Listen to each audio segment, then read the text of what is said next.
In Osama City, you're watching One TV News Channel. One TV News Channel. Serving you with information, news, sports, and public affairs. One TV News Channel. One TV News Channel. Serving you with love. Ang telebisyong pangmasa. One TV News Channel. One TV News Channel.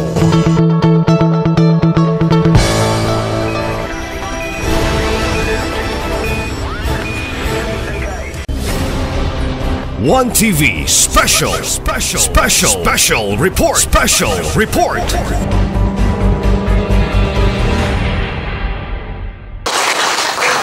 Thank you very much, Vice Mayor Bebe. Okay, kauban ninyo sa pagkabuot sa inyong mga pangandoy o tingo halipin na sa mga upland barangays din sa Ozamis. Once again, atong bakbaka na Senso Ozamis team of Mayor Indy. Of course, may barangay kapitan, Ma'am Christy May Perez, kanyo nga nag-facilitate yun nga makumpleto ni mahuman magkaroon di mula sa turnover na nga proyekto. Espesyal nga adlaw para sa mga taga-barangay Gimay. Usapod ka special na adlaw para sa Asenso Ozamis Administration nga nahatagan o kagatumanan ang gidamgo nga proyekto sa mga kabaranggayan din sa syudad. And of course, ni agad siya din karon to share the happiness, to share the joy ninyong mga taga-barangay Gimad. Ladies and gentlemen, atong tagbuon, pinakausog na itong mapakpak para sa iyang usa ka special kayo mensahe para natong tanan. Mayor Attorney Henry India Waminali Jr. Thank you, Dalso. May buntag sa tanan. Palihog, palingkod lang, no. Una sa nano, ako ang pagtahod sa nagsilbing ambassador nato sa langit, ang atong nagsilbing ambassador sa ato ang Ginoo, no, si Father Mario Magcanam. Father, good morning. Ato ang pagpakan. Father Mario, ganiha pa mi, sayo pa kay ni siya, no, wala pa mi nakabot, na usa siya sa una nga nakaabot dito sa Kinuma Norte, no, siguro mga alas 9 pa, kay na pud siya yung mga infra projects o mga vehicles nga gi-bless, no, dito and gi-turn over nato. Nag-turn over ta dito sa ato ang bag-o nga City Pound. Kaya usa ka concern karon sa mga lumulupyo sa syudad, daghan na kay taog mga asong kali nga mo'y nakakos sa mga estudyante o sa mga aksidente.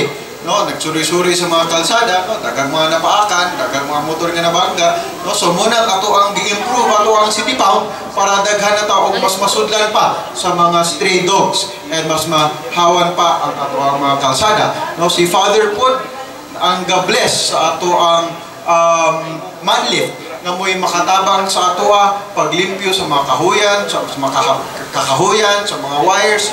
No, o ang ato ang chicken multiplier farm dito, kay siguro swito man mo anang programa nato sa mga PWOTs nato, ang ato ang livelihood assistance program, kung saan tighatag ta og mga livestock, mga manok, no, basta mahimo na silang limpyo, wala na sila gabalik sa mga dating binuhatan sa paggamit og illegal nga droga. Ang ato lang gipangayo nila ana is that ang manok nga ilahang madawat, no, ilang alagaan, o kung makaanak na kini, no, iuli nila na sa ato ang usa ka anak, no, kana na pong ilang giuli mo ato ang alagaan para ihatag na pod puhon sa sunod nga batch nga mga PWOTs mo kana na atay chicken multiplier farm dito. O si Father Mario gihapon, no, mo'y adto dito sayo sa Kinuma Norte para mablessingan to and ma-turn over. So atong pakpakan usap si Father Mario.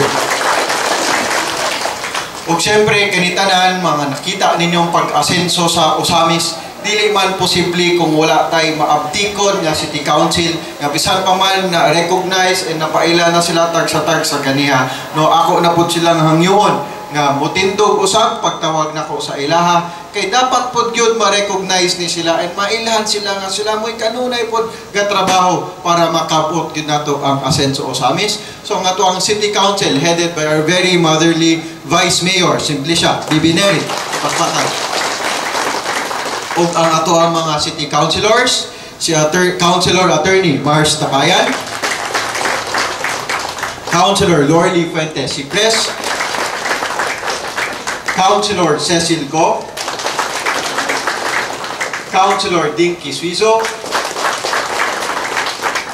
Councilor Saulo Salvador, Councilor Junjun Sakin, Councilor Attorney Daniel Lau, Councilor Archie Romero, ato ang Vice President sa mga liga ng mga barangay na naglingkod sa City Council as a representative of the barangays, Councilor Juncarlo Moralion.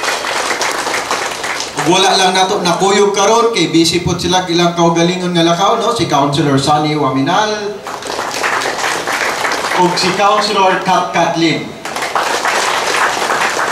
Kuyog po nato karon ang nagsilbing cluster coordinator ninyo diri sa Barangay Gimad. Nakadagahanan kung naikailangan si Kapitan, naikailangan ng mga kagawa diri, naikailangan ng mga service providers diri, na dili ninyo mapaabot sa kuwadayon, ipaagi ninyo sa iyaha, no? Mga tuang barangay captain sa Barangay Kinuman Norte, no? Si Kapitan Jun Ignacio. Ang ako ang EA for Barangay Affairs, no? Former City Councilor John Docdor. Ang ato ang former, no, City Administrator. Currently, usa sa ako ang mga executive consultant, tigpangonsulta, tigpangutara, tigpangayo, kaya kung abiso sa iyaha, unsay mga angay buhaton para mas mapalambok pa og asenso sa atong syudad. Ug puhon siya mo'y magsigurado nga kanunay na gining pag-asenso dili lang sa Barangay Gimad pero sa tibuok syudad sa Osamis, no. Ang ato ang incoming City Mayor, Attorney Sam Norman Go Fuentes. Ug syempre, ang mga kagawad, ang mga bipat, mga BHW, uban barangay workers diri sa Barangay Gimad, pakpakay po inyong kaugalingon. Itong mga kauban sa media, kapulisan, mga kauban na mga trabahante sa City Hall, good morning sa tanan. No. And last but not the least, of course, no, ang inyong kapitan diri, si Kapitan Christy Canyo. Mo-share lang po ninyo mga taga-barangay Gimad, kani si Kapitan Christy. Sa Osamis, no, na ay 51 kabuk barangay, but pasabot na ay 51 kabuk kapitan. Pero kung maghuna-huna gani ko or mahisgutan gani, kinsa ng mga abtik na kapitan sa 51. No, siyempre, makahuna-huna siguro mo, hisgot naman ako si Cap Jun Ignacio, si Cap Carlo Moralion, apil na sila sa mahuna-hunaan ako dayon. Pero gusto na akong mapahibalo sa inyo mga taga-Gimad nga inyong kapitan diri, no, out of the 51 barangays, 51 barangay captains sa Osamis, kung maghisgot ganitag mga abtik nga kapitan, usap po ni siya sa una na ako nga mahuna-hunaan dayon.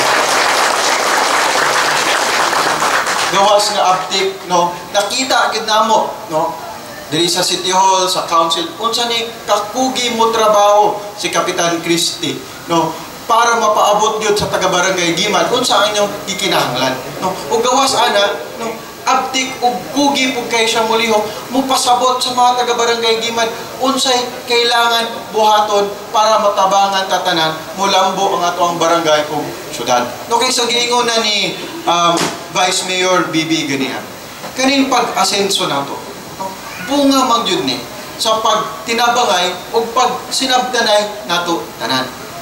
Kay kung ang mga lideres lang ang mulihok nga wala inglihok ug wala nakasabot ang mga katawhan, dili man ni nato mabuhat.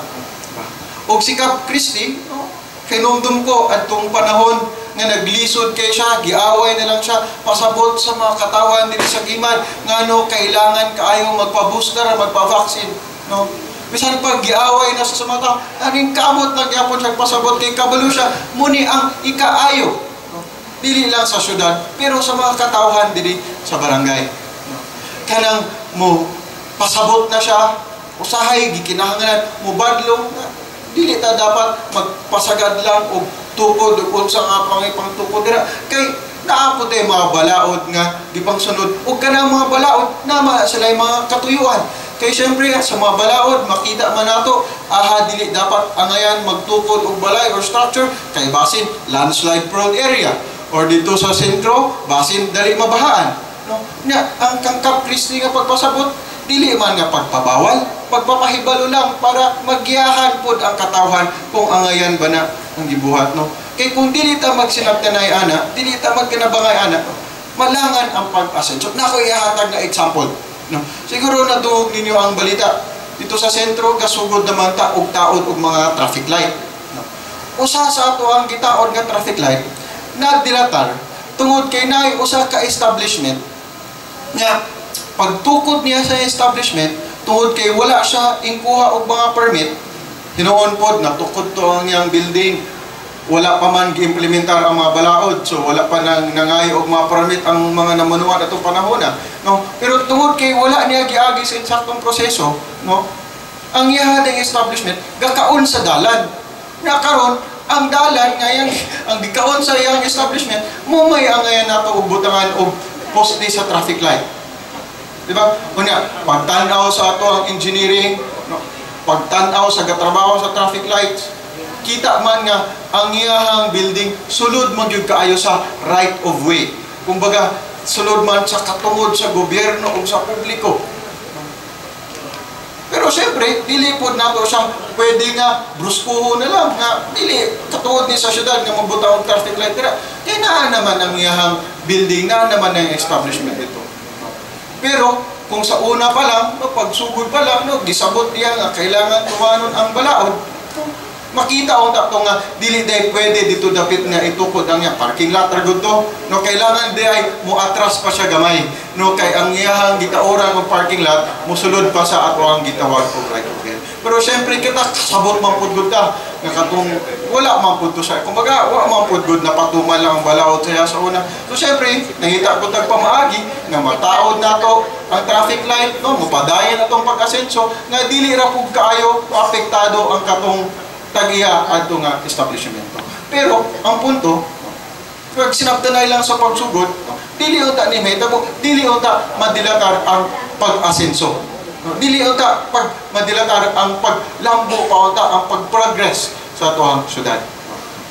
Pero no, kung makaingon mo nga ano maingon man bugnanay na dilatar nga buyag-buyag sa pila ka tuig, nakita naman yung asenso diri sa Gimad, kita man kay ninyo karon bag-o na kay inyo ang barangay hall / multipurpose building, di ba? Tungod po na kay tapas pila ka years sugod paglingkod ni Kong Ando as mayor diri atong 2019, no, naa naman na ang pagsinabtanay o pagtinabangay, no. Naa naman na and mo bitaw nang makita ni ninyong asenso bisag asa mo adto sa syudad karon. Kita namo na mga lideres nga nagpugi mo mga workers diri sa barangay Gimad, kita namo nga perting pagpaningkamot ni Cap Christie, no, sincero gyud niya pagpanerbisyo diri.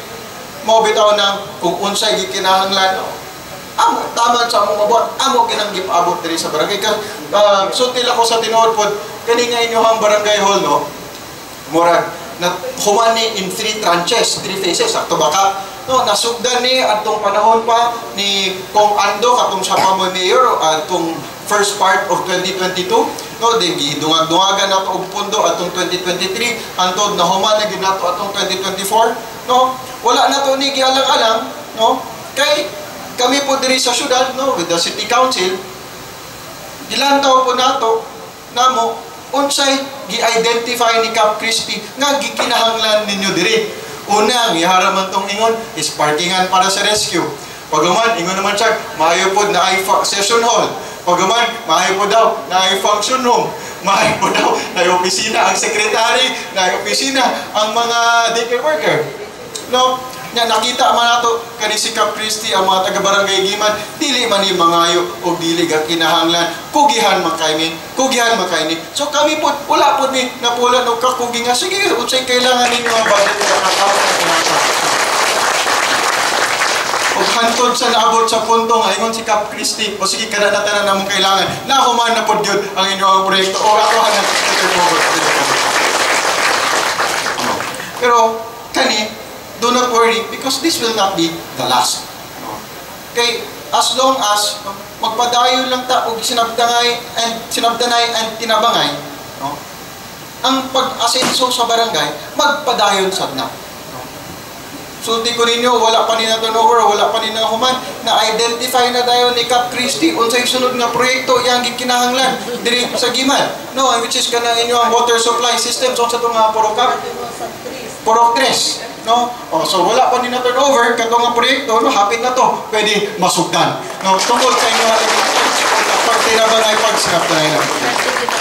Na kung mabilin nga mensahe ninyo, no, as long as magpadayon ta ug tinabangay and sinabtanay, sabda lang gid ninyo nga wala may ipabuhat ang gobyerno nga dili ikaayo sa inyoha ug sa syudad. No, padayon lang na nato, no. Ang asenso dili lang magpadayon pero masigurado mo nga mahimo na pud ni og kanunay. Okay? So, sa mga taga-barangay Gimad, ang Cap Christie, sa mga kagawad, sa mga bipat, sa mga barangay workers, sa tanan nga lumulupyo diri, no, congratulations sa inyo ang bag-o nga multipurpose building o nga Happy New Year sa inyo ang Thank you very much. Pagtinabangay o pagsinabtanay para sa pagdayon nga pag-asenso sa Nakbayan. Everyone, Barangay Gimad, Pakpakan, Mayor Indy, Wamina. O siyempre, sa gingon ni Mayor Indy, 51 ka mga barangay ang usami, 51 ka mga barangay kapitan. Usa sa pinaka-aktibo, suswerte mo. Ang inyong inahan sa Barangay Gimad, Kapitan Christie Perez Candia. Thank you. Good morning. So, una no, mapasalamaton kayo ko sa ato ang labang kagahom nga gidala ko niya si Father Mario. Nga, grabe, ang akong pag-ato dito, ura-urada, kay walay mga pari, kay puro mga, naay mga appointment. So, thank you kay Father Mario. Atong pakpakan si Father Mario nga, unto, one away, wala gida yun, ning sugod yun siya. Thank you kayo. Ug labaw pag yun, mapasalamaton kay ko sa ato ang halangdon ng mayor. Atong umaabot nga congressman sa ato ang Asenso Pinoy. Ato ang Honorable Attorney Henry Andy Waminal Jr. Sorry kayo kay murag jud ko kuan kayo sa ako ang kuan moment. So ako po i-acknowledge ang ato apong Vice Mayor nga siya po ako ang inahan sa tuwan sa tanan sa council, siya Honorable Simplicia Bibineri. Ang ato ang mga konsehalis nga naada gyud karon uban gyud sa ilahang team sa Asenso, si Honorable Lorly Puentes, Honorable Marcilia Tapayan, Honorable Ma'am Cecil Gu, Honorable Dingy Suizo, Honorable Daniel Lau, Honorable Archie Romero, Honorable Junjun Saki, Honorable Saulo Salvador, and Honorable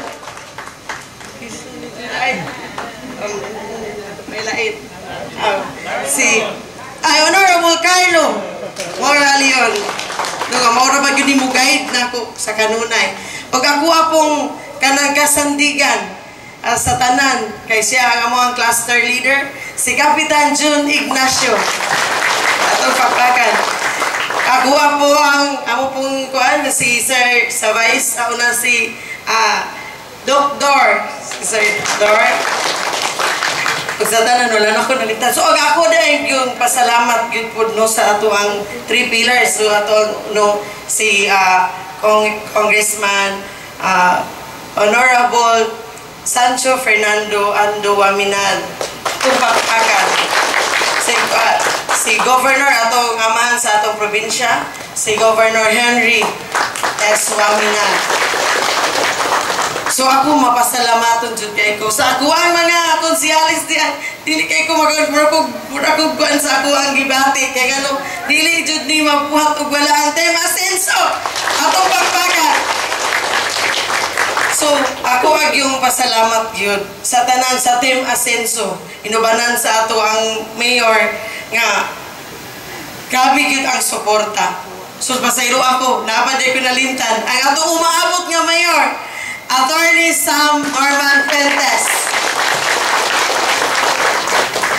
So ako mapasalamaton kay kog dako. Kay ngano grabe gyud nga pagpangga sa Waminal namo. Kay ngano usa lang gyud paglingkod lang nako.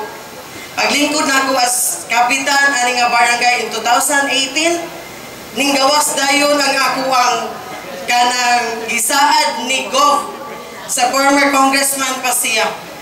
Nagsaad siya nako og water system nga kuanan ko og tangki dayon iyaha kong gikuan nga kaning kuan man sa kuryente, so napadayon to. Pero tungod lang pud kayo sa mahal ang kuryente kay wala pa gadagan ang meter na anay consume. So munang na cut off. Pero pasalamat kay miato kay iya yung gihatag pero nagamit pud namo ang mga tubo. Ikaduha, ang amo ang covered court. Grabe kayo, once nga paghisgot nako nga kung kay congressman pa man siya ato, kung ang kinahanglan kay namo is covered court. Kay wala may mitinganan, wala may kanang basketball court. So sige, iyaha kayong gihatag. So kayo, blessed kayo sa ako ang pagdala sa barangay Gimad. Kay ngano, naami amahan, naagyod mi mga lideres nga, grabe gyud mo pangga sa kada barangay. So gihatag niya. Ning sunod pa gyud kay tan-aw niya nga walay stage. Gidungagan na po niya stage. So itong pagpagan taga barangay Gimad. Kay grabe gyud kay ka-blessed ta. Dahil pag kinahanglan na po nga ang among school, nagkinahanglan na po fence ni nasa kuan po to ni Kung Ando nga mayor pa siya. Gibuhatan po niya og fence para sa safety sa mga bata. So dako gyud kaayo mi og pasalamat. Last kanina po pag-abot na po sa panahon nga nakita po ni Mayor Ando nga kani amo ang kakulangon nga lain kayo ang amo ang seasonal, karaan kayo, so dahil wala pa dyan na human og pintal. So kitanaw niya, so sige ako nang hatagag pundo. So dako kay kinahanglan po salamat ang kanila kung tayo renovate. Pero pag-abot sa timing, abot na po ang kinadakaan nga hall, nga building. So munang blessed jud kay ko kay ang amo ang kuan nato is 4 million no. Kuandra, 3 million. So hangtod nagpunan. So dako na gyud kaayo kausaban. Naa na gyud tanan ang akong gipangayo is building sa daycare center kay para ang mga bata safety kay kanang hazard ground pa ng atbang. So gitagaan pud ko niya. So giusa tanan sa akong building. So atong pagpagan ato ang mga leaders nga grabe gyud pagpangga. So then aside nga ato ang atong bukid, nasunog man ang kuan grass fire, naghisgot mi ni Mayor nga makoy akong kakulangon dito ang tubo. So abot na po, nakabining na, nakakuha na sa contractor na ang tubo. So blessed jud kay ko karon nga year atong 2024 ug karon nga year. So mapasalamaton jud kay ko sa atong mga leaders uban sa Team Asenso nga grabe gyud pagpangga sa barangay Gimad. Kay ano, dili na mo mabuhat, puro lang mi imagine, puro lang mi plano. Pero wala gyud mi mabuhat kay wala gyud mi pundo. Pila ra ang 20% sa barangay. Utay-utay pa jud. Pero pag naa sila nga sila ang lideres, grabe gyud. Dili gyud namo murag dili mas feeling ang among pagpasalamat nga grabe gyud kaayo. Blessed jud kaayo ang barangay. Kay ngano, pagka mo agad wow, nindot kay kagianan kayo og dalan. So nakita gyud namo nga grabe gyud mo pangga ang Team Asenso. So mapasalamaton kayo minimo Mayor nga grabe ang suporta tanan sa Team Asenso kay dili ni mabuhat ug wala gyud mo. So blessed jud kay mi. Thank you gyud kayo sa tanan ninyong mga hatag namo sa tanan nga naa diri. Dako kay namo pasalamat sa Team Asenso nga unta mao ni giingon nga pagpadayon unsa ang magkahiusa magkanunayon yun ang pag-iusa sa among nga barangay. So unsay atong ika-istorya taga barangay Gimad. Thank you Asenso. Thank you Team Asenso. Grabe. Ma-feel gud ako ang kalipay, ang excitement ni Kapitan Kanyo. Basta ko lang akong i-prepare nga extra. Nalimtan ako sa excited ni Kap Christy. Anyways, malipay yun ang tanan. Nalipay po mi para ninyo. Once again, congratulations, Barangay Giman, Kap Christy. Salamat kayo, Mayor Indy, Vice Mayor Bebe, at mga konsihales sa Dakbayan. So, perfect way to start the new year. Sa ingon ni Vice kanina, pwede mo mangandoy, pwede mo magplano, pwede mo magtinguha kay na ang Team Aselso memorialize. Ana para ninyo, of course, sa suporta ni Kuya Henry, kung ando og sa ingon ni Mayor Indy, pag sinabtanay lang upang tinabangay para sa padayon asen sa Ozamis. So that officially wraps up today's program. Atong ipaygayon nga blessing and turnover sa inyong multi-purpose building / barangay hall para sa barangay Gimay. Ginawa na nato earlier, of course, Father Mari magkanap ang blessing. So, Kap, any further announcements? Karon na amang gyud pud ni gihanda nga gamay, so man sa ato ang program karon, so magsalo-salo ta sa taas or diapoy sa silo. So thank you kayo, so welcome and thank you very much.